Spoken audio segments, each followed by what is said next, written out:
This episode of the Magnifying Glass features the legendary Omran Shafique.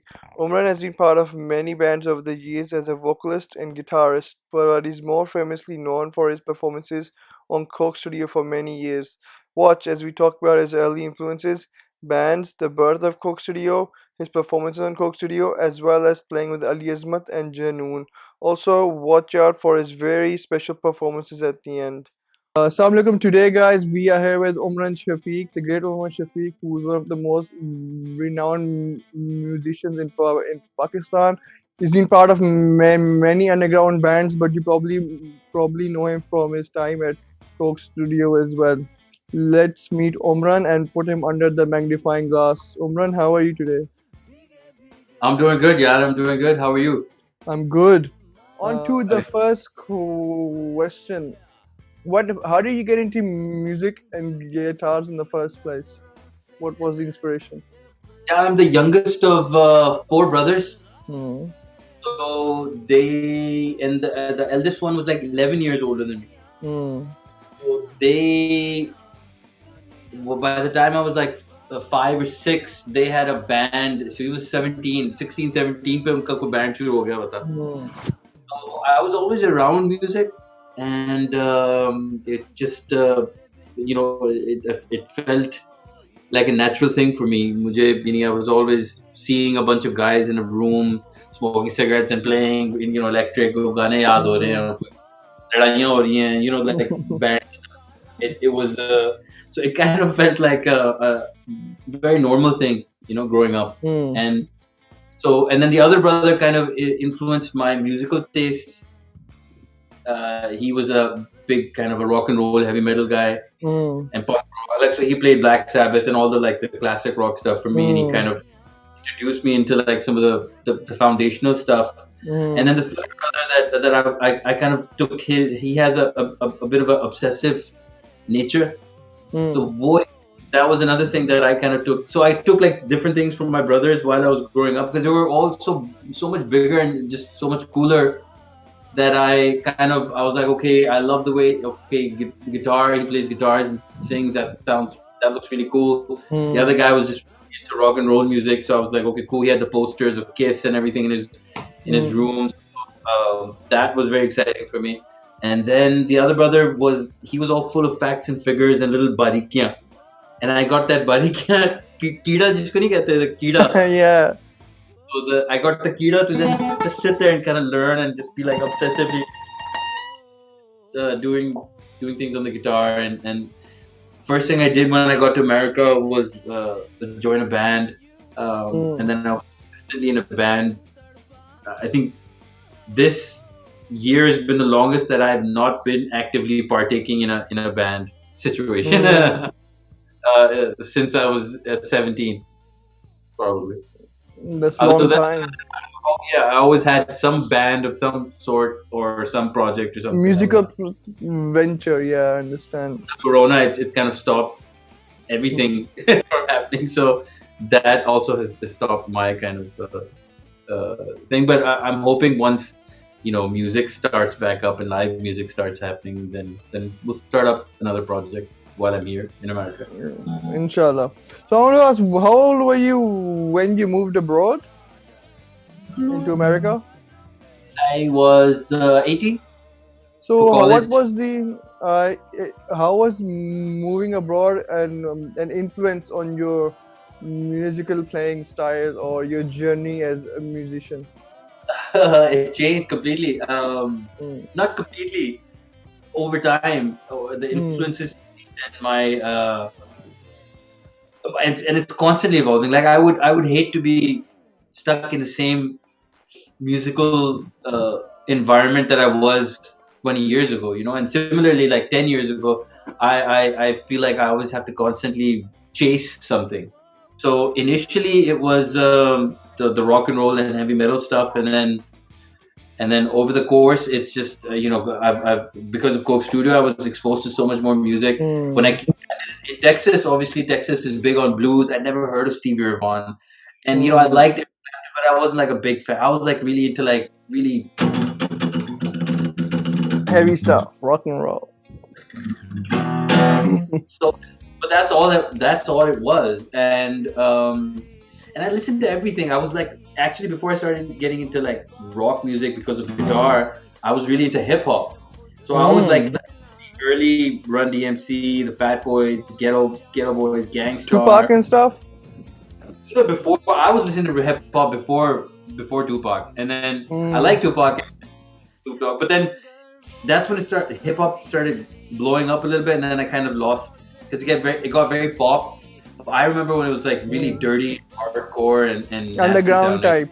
really underground, and that's what I liked about it. That's kind of that was my feel for hip hop, and then it got kind of glossy, and then Notorious B.I.G. kind of blew up, and Tupac blew up, but I thought they were a little too smooth, even though I mean compared to today's standards, they're the mumble rapping.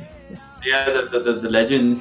But I kind of like the really, really, really underground guys who kind of didn't. I mean, Run DMC is probably the biggest. They're the biggest guys in the Godfathers, right? But that's what I listened to. I remember listening to NWA for the first time, and wow, this is hardcore stuff. And then and then it became a little bit more. Then they just blew up, and now it's just a completely different beast. I don't recognize it. I appreciate flow. I appreciate the art form. And there's a lot of underground artists still to this day. Like Run the Jewels is probably my favorite like hip hop act from right now. Killer Mike and those. No Kendrick Lamar. I like Kendrick Lamar. He's a bit new school. Like I don't. He's better than the mumble stuff at the moment. I think. I mean, definitely. I mean, I think his approach and his flow is great. He's very skillful. I like Killer Mike and because they were a little bit more angry. I guess angry. I don't know if I'm angry, but so because of that, I was really into like Rage Against the Machine. I was really into grunge music when I got to Nirvana. I loved Nirvana, Soundgarden, Alice in Chains, all of that stuff. That was very, very, very influential for me. Obviously, Pearl Jam, those guys. I mean, that was like the last few years of my high school, so I was really into the grunge scene. Then when I came here, I discovered a whole new.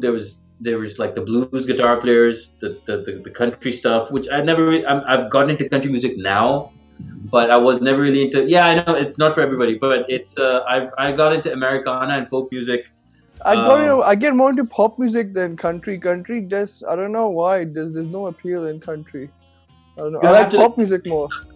You have to listen to the right stuff. It's the same thing for me with hip hop. Is if I listen to what's happening in popular hip hop or like the top 20 of hip hop, I would mostly discount a lot of it. But there's always like those underground artists. Similarly with country music, I don't listen to like the top 20 country, but there's rebel country. There's like all sorts of all. I think country is pretty big in Texas as well. No, it's huge.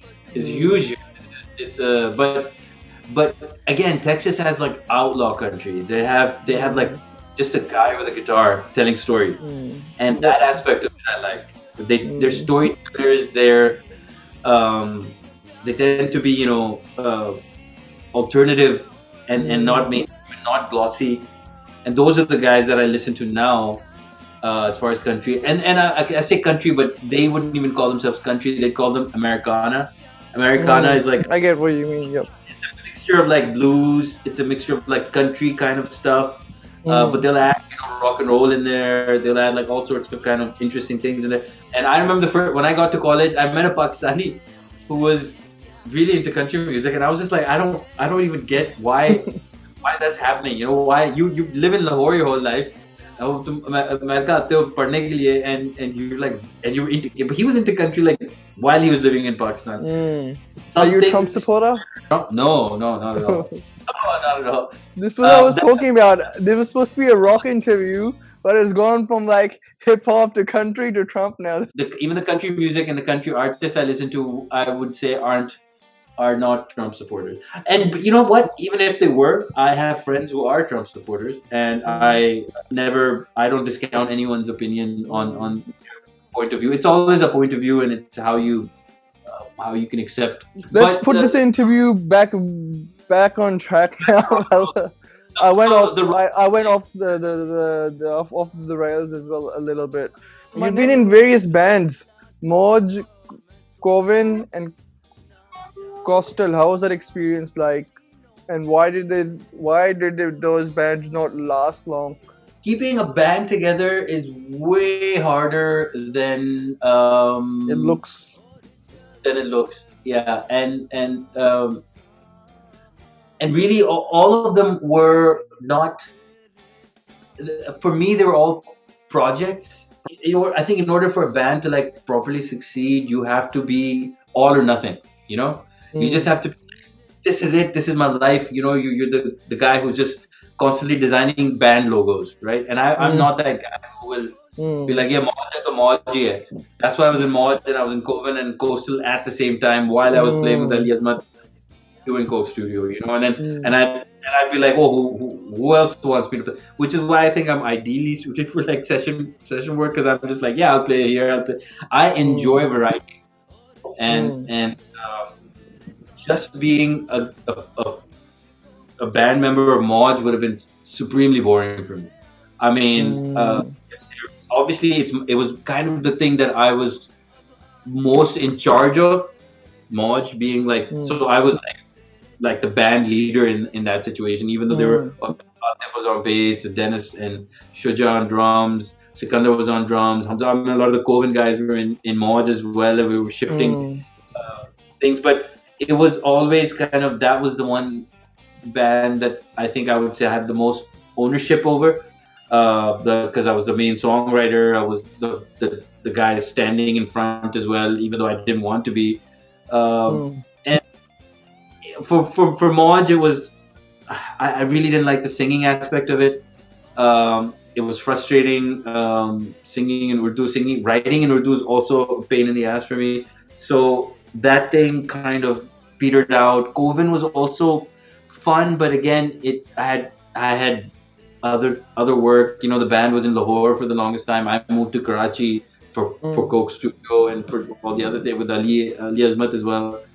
So उसकी वजह से things just kind of petered out with Coven, and the guys did their own thing for a long time and eventually got tired. Not tired. I mean, the Coven music could come out at any moment that Hamza decides. But Sick Boys in London right now. Sikandar Mufti and Sameer's in Lahore. Hamza's moved to Karachi. Excuse me. So it's a different thing. Once everyone got married and things, yeah. and that's usually what happens. If a band isn't successful within the first 5 years of its existence, they tend to just peter out. And even though I think Moj had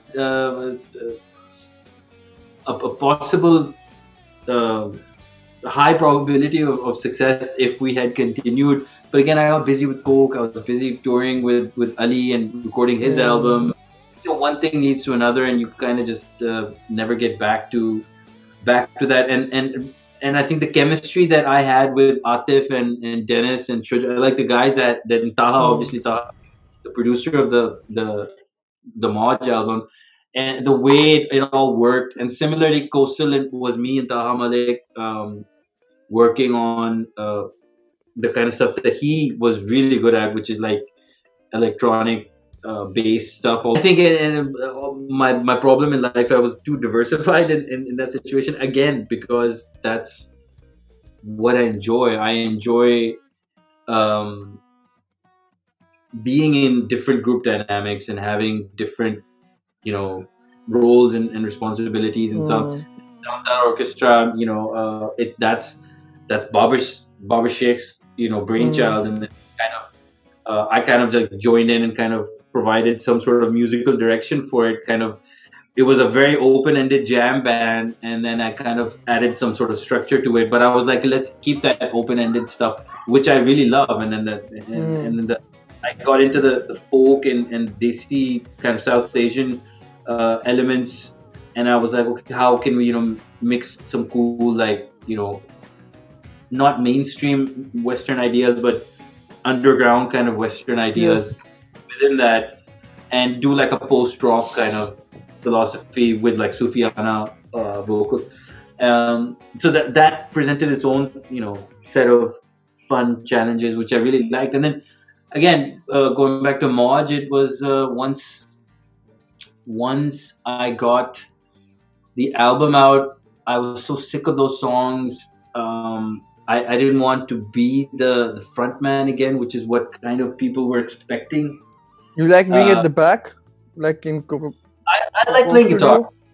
I, Mm. I, not being in the back. I mean, I'd like to be with the spotlight right on me, on my face all the Mm. time. But I'd like to be just me playing the guitar and not have to Mm. worry about lyrics, and because I would be stressing about yeah mujhe lyrics yaad nahi ho rahe, ye mujhe, because I'm terrible with words, with Urdu shairi to specifically. Mm. If it was like English, because English comes much more naturally to me. Urdu has always been a little bit harder, so I kind of so that angle was frustrating. But and I think when the time is right, and if it ever happens, then none of those projects are dead. They're not like, oh, we're never going to do it, and it's just when we get time to do it, then we'll do it. But right now, I'm not even focusing on keeping music as a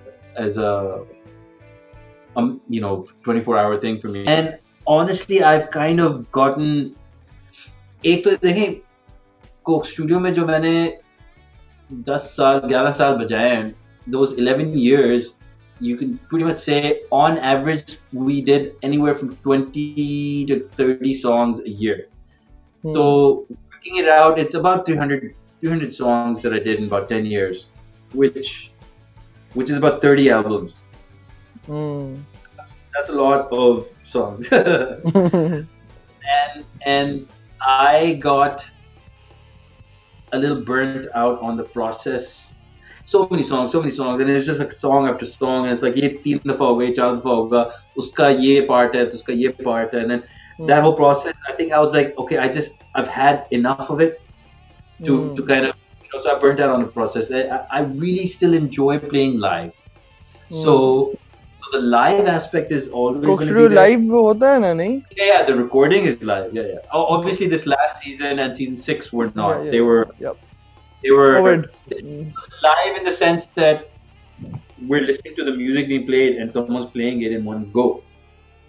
Right. So it's live for all intents and purposes. It's just done one by one, which is why I think it's the only show that's played live. I don't think any of the other shows are live. Nescafe is not live, you think? I don't think so. Dude. I think Nescafe में parts live होंगे. एक part हो गया, चलो have a break, then come back, record that live, then you stitch it all up. Maybe. So I'm saying, as far as I know, Coke Studio is the only one that is done completely live. That's good. Except for season 6 and season 12. Well, I want to ask, how did you get into Coke Studio? Do you have to give an audition, or did Rohel just call you up, be like, I'm doing this Coke thing, just want to come on board? Well, how did it start? It was crazy. He called. I had never talked to him before, and I was a really? huge fan. I never talked to him. Because I was aware of the music scene. Like, I grew up in Bahrain in the Middle East. मैं कभी पाकिस्तान रहा नहीं. I had friends in the 90s that I knew who, like Ali Noor, Mikal, and that I kind of had interactions with, and Hamza Jafri. Obviously, we were old friends. I was friends with his elder brother. And again, Ali Azmat was a friend of my eldest brother. My eldest brother was a little bit older than Ali, so he was senior to Ali Azmat as a singer and a musician. And through my brother, I met Ali Azmat at some point, and he was in Junoon. I became a huge Junoon fan. And when I moved to Pakistan, and I'll get to how I got into Coke through this, is that I had the album in my hand, the Moj album, and I was working with the Coven boys on their stuff, and we were playing shows and trying to figure out. And then I was like, I gotta make money, so I gotta do session work or something. And you haven't studied or anything? Studied what? Like a degree. Like a lot of musicians in Pakistan have a degree and stuff in their work. English degree, but I was working in IT in Texas, and then I quit my job and everything, and moved to Pakistan. So at that point, I was like, I need. So my whole goal to move to Pakistan was, I don't want to. If I'm going to have a day job, I'm going to move back to America, because there's no point. I'm not going to have a day job in Pakistan. Mm. So everything that I do, I have to do based off of what I can do with the music. Mm. So, and if I had found that okay, I can't make enough of a living, to survive, then I would have just come back. And Mm. there were always times I was like, oh, I think maybe I should go back. So that, it was always 2 years down the road. I was like, maybe I think we should start moving. Anyway, so I get to Pakistan. I'm like, okay, I'm in these bands, but they're not mainstream. They're not making a lot of money. How do Mm. I get by? And Mm. Ali Azmat, again, he kind of knew that I was in town. Uh, Previous bands I was in America had opened up for Junoon at some point, so we had some interaction. And he was like, Omran, Mm. kya kar rahe ho? I need a guitar player. Well, Ziad Gulzar used to play with him, and he had quit the band at that point. And he was like, we need a guitar player.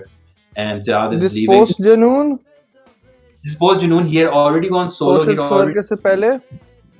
No, after Social Circus, Ziad was with him for Social Circus, and they were playing shows at that time. And then Ziad was getting busy with his uh, job separately, and I think he was just getting tired of the constant touring and everything. He's like, yeah, I can't do it anymore. So find another guitar player. That's when I came in. I played, I think, 1 or 2 shows with Ziad. So they were like me and Ziad on stage together, because I was like, okay, I'm still kind of learning all the songs and getting all the parts and how you time and everything. So we kind of eased into that, and then I was like, "All right, guys, you take it, you take it from here." So then that's when I started, and then Ali was like, "Yeah, I have these songs that eventually became Clash and Folk." So the Clash and Folk album is what we started working on, and we recorded that. We rehearsed for like a month on those songs, worked out all the idea, parts and arrangements and stuff. Shipped it to Lahore for like 4 or 5 days, and laid down the original track, the basic tracks with Mikal Hassan, and then overdubs, lots of guitar parts. If you listen to the song, the album, there's a million guitar parts. So we spent maybe another couple of weeks, kind of just adding additional guitar parts and stuff. And that album apparently was played. Ali played that album for Rohil at some point, because they're obviously old friends. And Rohil was like, "Oh well, who are the guys playing with you?" अच्छा. And he was like, so Ali's still a bit salty about it. He's like, Rohil stole my whole band. It's like Gambi, Manu, and me at some point, and so it was out of the blue. It I think Gambi called me and he's like, listen, Rohil might be calling you for a project. This is going to be a big thing, so just be smart about it. I was like, if Rohil's calling me to do anything, I'm in. I don't. He doesn't have to explain anything. If he's doing something, I mean, so I'm like, fine, let's do it. And then he called and he was like, hi, I'm starting a new project. Would you be okay coming to Karachi? And actually at that time I was still living in Lahore. I'm bouncing back and forth. He's like, you'll have to come to Karachi though for a few months. I was like, yeah, that's fine. I can do that. I went there. We started. He told me what the idea was. And the initial idea was very, very loose. It was like, we're going to take old existing songs and we're going to redo them in new, interesting ways. And the first season, he literally just told the 4 or 5 of us. Babar Khanna showed up. Asad was not involved in the first season, so it was Zishar Pervez on keyboards, me, Manu on bass, Gambi on drums, and it's a very small setup and less episodes as well. I was researching Coke Studio for this interview too. That was weird. I've heard for first season songs, yeah, I was as not analytically though, as I literally देखा band, बहुत small scale scene है. Yeah, and it didn't make as much of an impact. I mean, for us, I was like, oh, this is great. We did a TV show. That's cool. And Garaj Baras and Ali Zafar's Allahu, and some of the other things, the strings guys, they are all kind of. So there was some talk about it. It was like they were. It had a live audience. It's the only season that said, people clapping at the beginning and then Live audience क्यों नहीं आई फिर? I actually enjoyed that. Yeah, as opposed to a studio thing. It wasn't. नहीं, live audience बाद में क्यों नहीं आया? Why was that scrapped in the following season? Because I enjoyed it. It was good, but it was noisy and it was harder to maintain. And for all the musicians, as soon as you get an audience, the musicians then start playing for the audience. So then you start doing a little bit differently. Whereas Rahil's idea for the second season, and that's when he kind of started taking over as far as the creative aspects of the show a lot more. I mean, he had obviously overarching stuff, but he was more like go and do these songs and just kind of make your own kind of thing.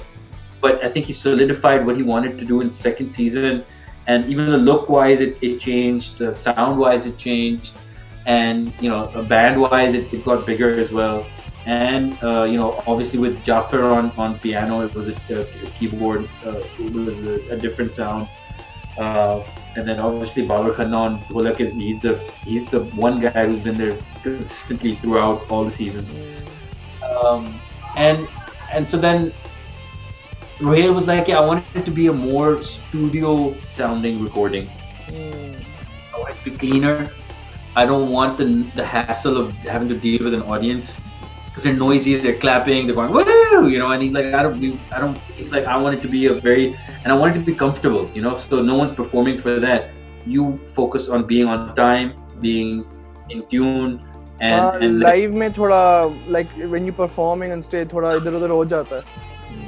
It's bound to, just because you're going, hey, you must look at me and look at that. And he was like, let's cut all that out and just make it even though you guys are playing live, it's not you're not doing a performance. That's why he's like, now you guys sit down, and don't play. And then it was also because we were recording 30 songs in the space of like 4 or 5 days, and he's like, you can't stand for 13 hours, Whereas the first season we were standing, but if we had to do 12, 13-hour shoots and constant, first take, second take, third take, there were so many takes sometimes, and some of these songs were like 40 minutes long, and they were edited to be shorter sounding, yeah. So you can't have the band standing for that long. So he was like, well, you guys sit comfortable, you can have your headphones on, get your mix right. So he was like, okay, everyone has their own way of mixing, so get comfortable with what you want to do and play as well as you can. Pretend that this is a studio recording just being played in that room with a live band, but you're all recording at the same time. So the idea is everyone plays, records at the same time, gets into that zone of playing together. And so eventually the second season onwards there's no live audience. So it was a much more focused approach, and it helped. Those are the things that became the things that everyone thinks of when they think of Coke Studio. I was watching Moro's podcast with you, और आपने उसमें you raised a good point over there, which I don't think other Coke Studio players or musicians have raised, which I thought was interesting. You're talking about the physical toll of Coke Studio, as in the long sets, the long hours you put on, the hard work behind the non-musical side of Coke Studio. So I want to ask a non-musical side of Coke Studio के बारे में बताएं, how was that whole experience like? There were times when my fingers cramped up, and I literally couldn't hold the strings anymore, just because I know Jafar injured himself a number of times. There were always times when there have been times when musicians have walked off the set because it was 4 a.m. and they were still trying to shoot at some point, and there was like literally like, screw this, we're going home. We are going home because we can't do it anymore. So those things happen, and year after year, obviously. What happens is like at the end of the shoot, it's like an intense 2-week period where we're just shooting constantly. It's like 12, 13 hour, 14 hour days. you get there at 10 in the morning. You don't start shooting at like 10 at night. So you've just been like 10 hours just on set doing nothing, like just waiting. कोई technical मसला हो गया, कोई light नहीं चल रही है, कोई चीज उड़ गई है या चल रही है, ऐसी बंद नहीं हो रही है, या समथिंग और अदर सम, और आर्टिस्ट नहीं पहुंचा या आर्टिस्ट को कोई मसला हो गया, उसको पता नहीं आए, या कैमरामैन उधर हो गया या उधर हो गया, या some there's so many things that can go wrong, and sometimes you just sit around and do nothing, and it's exhausting. And then you start shooting at 10 and they're like, smile for the camera, and you're like, whoa. मेरा mood खराब है. Done anything. Yeah, I've done anything all day, but I'm exhausted just from being on set. You're not. It's even though we try, and it's fun the first time you do it, right? Then it's fun maybe second, third time you do it, and then by the third or fourth, and you're just like, okay, the same thing over and over again. It starts getting a little. How many times we have to do the same thing, and then. Again, by the end of the season, I'm sick of everybody. I don't see them again, and I'm like, all right, studio. Let's. And almost from I think the fourth season onwards, I was like, yeah, I'm not doing the next season. I'm done. I've done enough. I think 4 seasons is good. I think fourth season onwards, every year I was like at the end of it, but by the end of it, then it comes out. And then you're like, oh, yaar, ye bada mazedar tha. And then you start thinking, yaar, yahan maza aaya tha. Acha, and then you start missing the boys. And then agle saal rolls around, and then they're like, how, you want to do it again? And I'm like, yeah, it's fun, And then the money's good. All right, let's do it again. Okay, that's fine. And then you forget how much. Then it comes back. Pain you were in, and then you're like, oh, now I remember I didn't want to do this. It's kind of like childbirth, in a sense. Yeah, you forget. It's pleasurable. It's fun. Obviously, we're musicians, so you tell us to work on music for 24 hours, we'll do it. But eventually, it starts tearing down your kind of things, and you're just like, Acha, how many times am I gonna do a kawali? And I've done it, and how many times are we gonna have to do the same kind of pop songs over and over again. To combat this issue, didn't Rohel ever think that maybe we should have a couple of house bands so we can interchange? Like ye wala masla aur ye kabhi idea nahi float hua? Yeah, already Coke Studio has, and there was in certain a couple of string seasons there was different modular kind of band where the bass player would change or the drummer would change. Yeah. That would happen as well. Logistically, that's such a nightmare to handle. And Rohel is all about getting the most efficient kind of workflow going. So for Rohel, it wasn't strings. Realized after 2 seasons that they would have to do something like this. People. Rohel was like, screw it, we just can do the same thing. Well, he came up with a way after season 3, actually after season 2, that it was a very, very easy prospect. He was very loose in his arrangements of the songs. He was like, just follow the singer.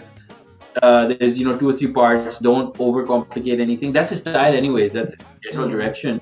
But he was always kind of like, leave it to the singers to kind of do their thing, and then we'll add a couple of instrumentalists who will add flavor to it. You guys provide the bass, rhythmic angles, and some of the dynamics of the rise and the fall of the songs that we're doing. So he approached it in a very different way. With strings, they had a very specific sound that they were going for, which involved writing all the chords down.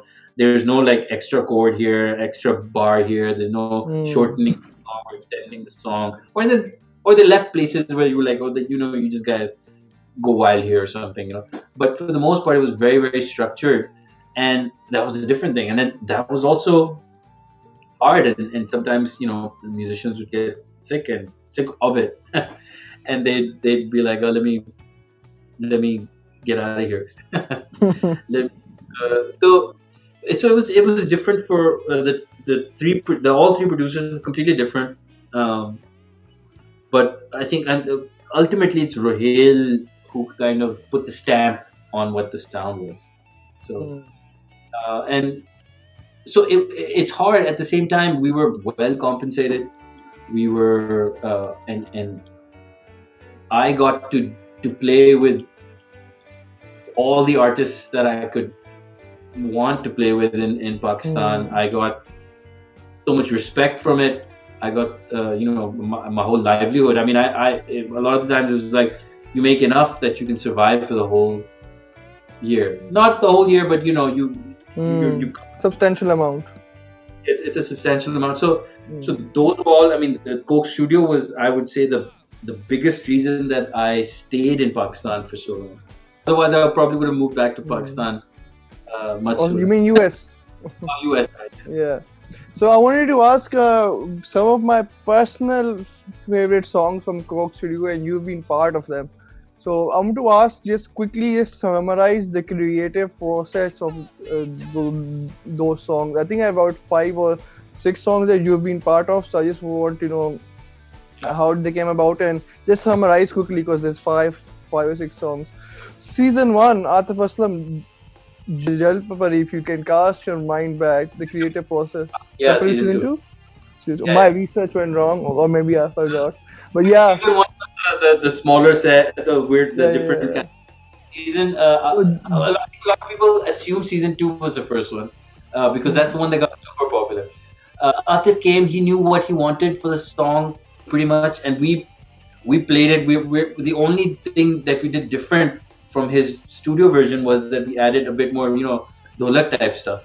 The rest of it, that rhythm and I still remember the parts. Nice. No, I don't. I'm just playing randomly. I kind of remember what was going on.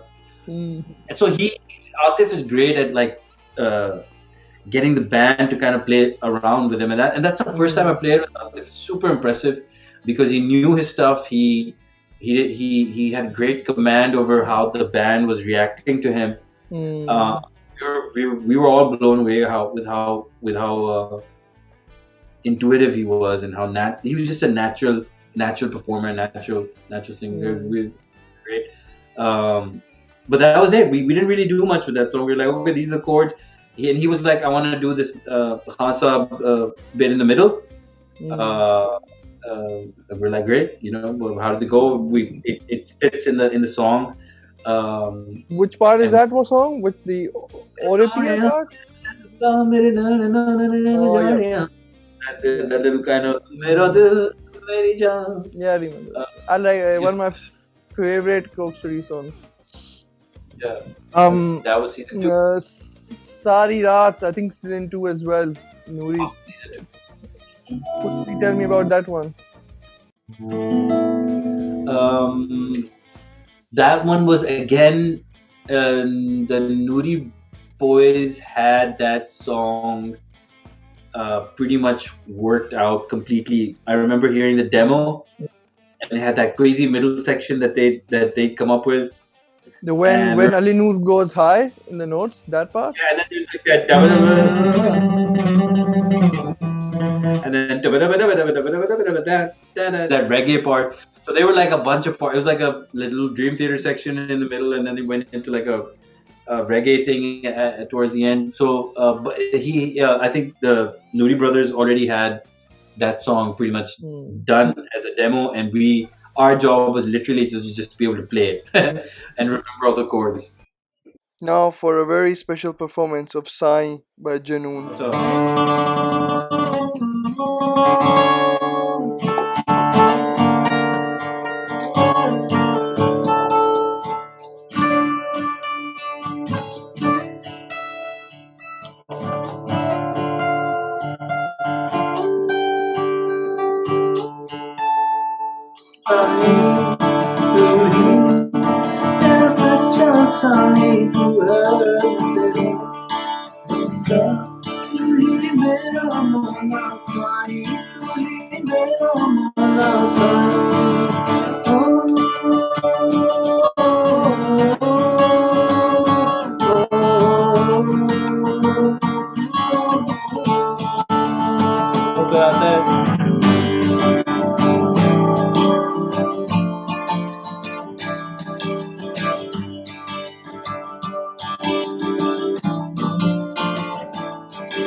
Oh, nice.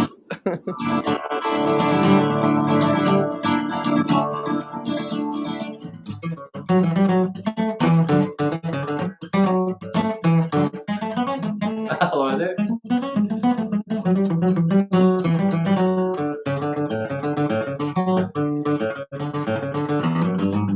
I have forgotten some of it. पिटाई होगी अब सलमान भाई से.